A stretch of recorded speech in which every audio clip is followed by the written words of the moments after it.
여러분 안녕하십니까? 오늘은 무릎의 그 병 중에 하나인 슬개대퇴 과압박 증후군에 대해서 한번 말씀을 드릴게요.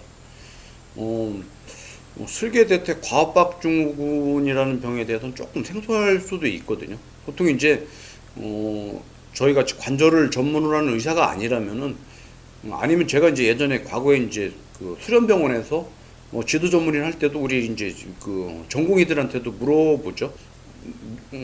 무릎 통증의 가장 흔한 원인이 뭐라고 생각하냐고 이렇게 제가 질문을 하게 되면은 전공의조차도 가장 흔한 그 무릎 통증의 원인이 뭐 젊은 사람인 경우에는 연골파열, 아니면 뭐 인대 손상, 아니면 나이 들은 사람들 같은 경우에는 뭐 관절염 그런 얘기를 하거든요. 근데 사실 무릎 통증의 가장 흔한, 그러니까 무릎을 아프게 하는 가장 흔한 원인이 슬개대퇴 과압박 증후군이거든요. 근데 저희 병원에 와서 치료를 하고 뭐 심한 경우 투들도 하고 하지만은 대부분의 그런 분들이 초기에 진단을 제대로 못 받는 분들이 많습니다. 그 이유는 아마 이제 이거 진단이 조금 이제 좀 어려운 면도 있겠지만은 치료하는 의사분들이 이 슬개대퇴 과압박 증후군에 대해서 제대로 개념이 없어서 그런 거라고도 저는 이해를 하고 있거든요. 그래서 오늘은 무릎 통증 중에 가장 흔한 원인인 슬개대퇴 과압박 증후군에 대해서 말씀을 좀 드리려고 하는데요. 슬개대퇴 과압박 증후군으로 인한 통증은 대부분 무릎 앞쪽에 있습니다. 앞쪽에 그 슬개골이라는 뼈가 있지 않습니까? 슬개골 주위에 통증이 있게 되는데, 이제 그 통증 자체는 이제 무릎을 구부리고 펼 때 아프게 되는데, 주로 이제 계단을 내려가거나 뭐 올라갈 때도 아픈 분들도 있는데 내려갈 때 더 심한 경우도 있고요. 비탈길, 아니면 무릎을 이제 오랫동안 구부리고 있을 때, 그럴 때 이제 통증이 오게 되는데, 무릎을 구부릴 때 무릎 앞쪽에서 이게 걸리는 느낌, 아니면 소리가 난다는 사람들도 있거든요. 그래서 무릎 앞쪽이 아픈데 주로 무릎을 구부리고 있을 때, 또는 계단이나 비탈길을 내려갈 때, 그럴 때 만약에 통증이 있고 소리가 난다면은 슬개대퇴 과압박 증후군을 의심을 해봐야 됩니다. 사실 이 슬개대퇴 과압박 증후군은 선천적인 요인이 가장 큽니다. 선천적인 요인이란 뭐냐면은 슬개골의 모양이 사람마다 이게 천차만별이거든요. 또 슬개골이 있으면은 슬개골하고 관절을 이루는 이제 대퇴골이 있는데, 잠깐 엑스레이 보면서 한번 설명을 해드릴게요. 지금 보시는 엑스레이가 이제 오른쪽 왼쪽 각각이 있는데, 왼쪽에 있는 것이 정상적인 사람들의 슬개골 모양이거든요. 이 앞쪽에 이게 삼각형 모양의 뼈가 슬개골이 되는데, 이분 같은 경우에는 안쪽과 그 바깥쪽의 뼈의 간격이 같지 않습니까? 근데 슬개대퇴 과압박 증후군에 있는 그 환자분의 무릎 엑스레이를 찍게 되면은 오른쪽에 있는 사진과 같이 무릎의 그 뼈 모양이 정삼각형이 아니고 길이가 다른 직삼각형이 되고요. 그러다 보니까 뼈가 약간 어긋나 있죠. 그러게 되니까 무릎 안쪽 간격하고 바깥쪽의 뼈의 간격이 달라지게 되거든요. 이렇게 뼈가 이제 어긋나 있으면 무릎을 구부리고 펼 때 모든 관절면이 닿지 않겠죠. 한쪽으로는 닿고 한쪽은 닿지 않는 상황이 되니까 그러면서 이제 통증을 일으키는 병이 슬개대퇴 과압박 증후군이 되는데, 실제 한번 동영상을 보면서 한번 설명을 해드릴게요. 지금 보시는 왼쪽의 동영상을 보시면은 정상적인 사람이죠.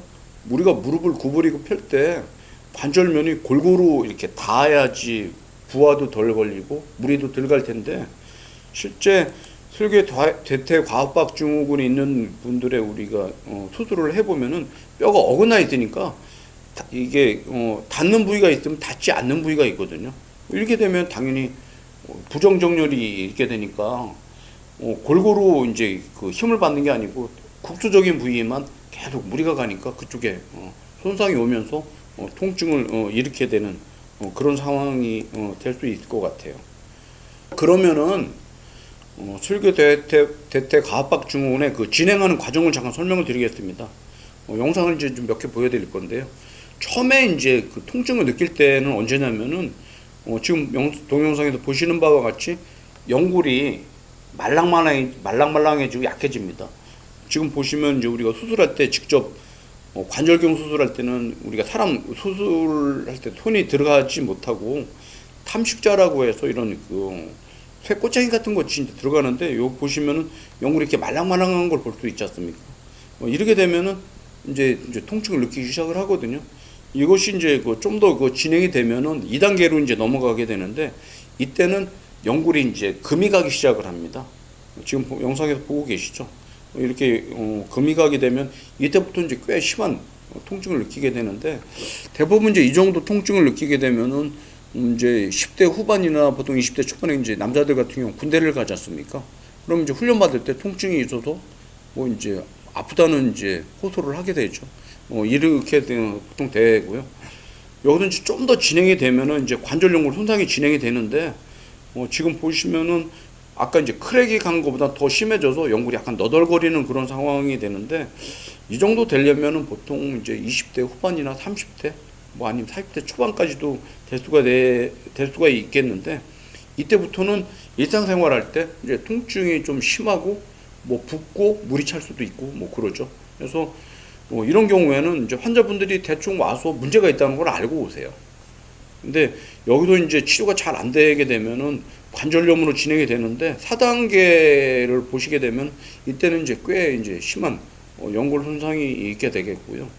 여기도 이제 더 진행이 되면은 이제 그때는 아주 심한 관절염으로 진행이 되는데 지금 영상에서 보시는 바와 같이 연골면이 다 손상이 돼서 너덜거리고 밑에 있는 뼈도 노출이 될 정도로 심한 관절염으로 진행이 되는 것이 슬개대퇴 과압박 증후군이 되겠습니다. 앞서 말씀드렸듯이 슬개대퇴 과압박 증후군은 선천적인 요인이 사실 상당히 크거든요. 대표적인 것이 우리가 이제 무릎과 무릎 사이가 안 닿는 걸 우리가 이제 옷자다리라고 그러지 않습니까?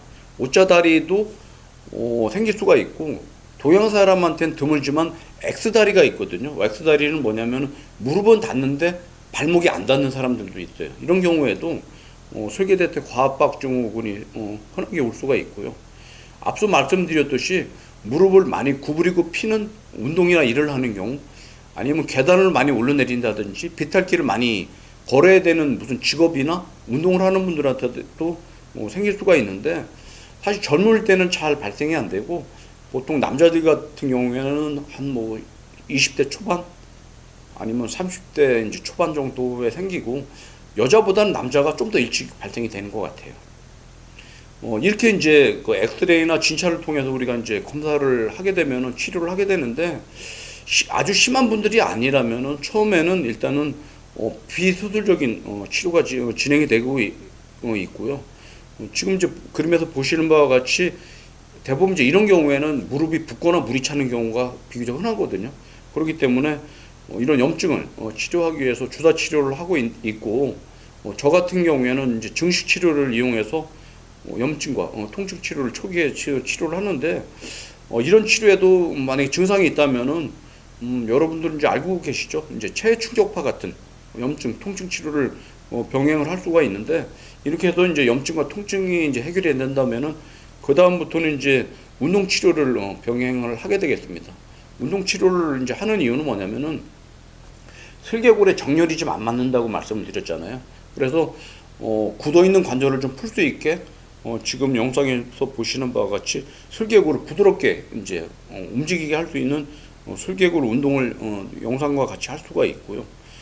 슬개골의 유연성이 어느 정도 회복이 됐다면은 슬개골이 이제 무릎을 구부리고 펼 때 옆쪽으로 어긋나지 않게 잡아줄 수 있는 근육이 내측 광배근이거든요. 내측 광배근을 강화하는 운동이 있습니다. 지금 보시는 영상을 보시면은 붉은 선 안에 있는 근육이 내측 광배근이거든요. 이 안쪽 근육을 강화하는 것이 되겠고요. 옆에 보시는 영상은 내측 광배근을 강화할 수 있는 운동을 실제 하는 것을 보고 계십니다. 대부분 이제 이 정도 치료하면은 아주 심하지 않은 분들은 좋아지게 되겠는데 이제 수술을 가끔 하는 분들도 있거든요. 근데 이제 대부분 수술을 하는 분들은 앞서 보신 영상 중에서도 연골이 이제 손상이 와서 금이 갔다든지 아니면 연골이 이제 좀 너덜거리는 상황까지 간 경우에 수술을 보통 하게 되는데 이제 실제는 이제 그건 우리가 들어가서 보는 경우고 일반적인 상황을 말씀드리면 이런 비수술 치료를 했는데도 증상이 잘 해결이 안 되는 경우입니다. 대부분 이제 이런 사람들을 MRI 검사를 하게 되면 연골 손상이 있는 것을 확인을 할 수가 있는데, 이제 좀 안타까운 것은 MRI 찍더라도 슬개대퇴 과압박 증후군을 진단할 수 있는 그런 프로토콜을 이용을 해서 그런 관절을 주로 찍어야 되는데 그러지 않은 MRI 촬영법이 많거든요. 그래서 다른 병원에서 MRI를 찍었다고 가져오시는 분들 중에 보면은 그 부위를 제대로 찍어 놓질 않았기 때문에 MR 가지고 진단을 못 받거나 아니면 진단이 안 되는 분들도 있으니까 그건 좀 여러분들이 유념을 좀 하셔야 될 것 같고, MR을 찍으면 확인이 되지만 제대로 못 찍으면 확인이 안 된다는 것도 여러분이 좀 알으셨으면 좋을 것 같아요. 심해지면은 무릎에 물이 차고 붓고 그러는 분들도 있거든요. 이런 분들 같은 경우에도 이미 연골 손상이 된 경우가 많기 때문에 이런 분들이 이제 수술로 가게 되는데, 수술의 시기가 중요하거든요. 슬개대퇴 과압박 증후군은 기본적으로 뼈가 어긋난 상황에서 연골이 손상이 되는 거기 때문에 구조적인 문제지 않습니까? 우리가 연골이 찢어지거나 십자인대가 끊어지게 되면 수술을 바로 해야 되는 이치하고 똑같이 뼈가 어긋난 구조적인 문제이기 때문에 가능하면은 젊은 나이에 수술하는 걸 보통 권하고 있고요. 가장 좋은 것이 40대 이전에 수술을 해야 된다는 연구 논문들도 있으니까 수술의 시기도 만약에 진단을 했는데 치료를 했음에도 불구하고 잘 안 좋아진다. 그럼 조기에 수술하는 것도 한번 고려를 하셔야 됩니다. 수술의 방법은 뼈가 이렇게 이제 뼈가 어긋나 있기 때문에 안쪽은 간격이 넓고 바깥쪽이 좁은 그런 상황이기 때문에 바깥쪽에 좁아져 있는 그 슬개골을 잡고 있는 막을 풀어주는 수술을 하게 되는데, 보통 이제 외측 지대 유리술이라는 수술을 하게 되는데 교과서적인 수술을 하게 되면 피가 너무 많이 나옵니다. 저도 과거에 이제는 예전에 저의 스승님이나 아니면 책을 통해서 저희가 이제 공부를 해서 수술을 하게 되는데, 과거에 이제 그런 교과서적인 수술을 할 때는 피가 많이 나서 사실 수술에 대한 좀 부담감이 있었는데, 저희 같은 경우에는 제가 이제 외측지대 그 성형술이라는 수술을 개발을 해서 한 지가 벌써 10년이 넘었고요. 교과서적인 것보다는 결과가 훨씬 더 좋은 그런 상황입니다. 잠깐 수술한 영상을 한번 보여드리겠습니다.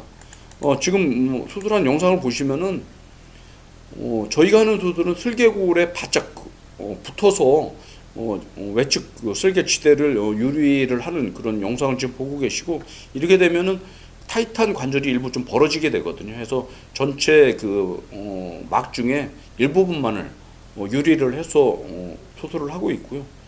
지금 보시는 영상은 수술하기 전과 후를 비교한 영상인데, 좌측은 수술하기 전 영상이 되겠고요. 오른쪽은 수술 후의 영상인데, 수술하기 전에는 부정정렬로 인해서 뼈가 움직일 때 어긋나서 움직였다면 수술 후에는 관절이 같이 이렇게 움직이는 것을 볼 수가 있습니다. 만약에 이 슬개 그 지대 유리술을 젊은 나이에 손상이 심하기 전에 수술한다면 대부분 다 좋아집니다. 많이 좋아집니다. 근데 다만 이제 연골 손상이 이미 좀 진행이 된 다음에 수술을 하게 되면은 좋아지는 것도 있겠지만 증상이 남는 것도 있기 때문에, 만약에 슬개대퇴 과압박 증후군인데 비수술에 효과가 없다면은 적극적인 수술 치료도 후유증을 예방할 수 있는 좋은 치료법이라고 생각을 저는 하고 있습니다. 오늘은 슬개대퇴 과압박 증후군에 대해서 말씀을 드렸는데요. 다시 한번 정리를 드리면은, 만약에 무릎을 구부리거나 많이 걸을 때 걷는 게 이제 비탈길이나 계단 같은 데를 많이 이용을 했는데 무릎 앞쪽이 주로 아프고 무릎에서 걸리는 느낌이나 소리가 난다면은 슬개대퇴 과압박 증후군을 이용을 할 수가 있고요. 초기라면 비술적인 치료로 상당한 효과를 볼 수가 있다는 것을 말씀을 드리고요. 아주 그것이 좀 증상이 심하거나 연골 손상이 진행이 된 경우는 관절경을 이용한 슬개골 지대 유리술이 좋은 수술법이라는 것도 말씀을 드렸습니다. 감사합니다.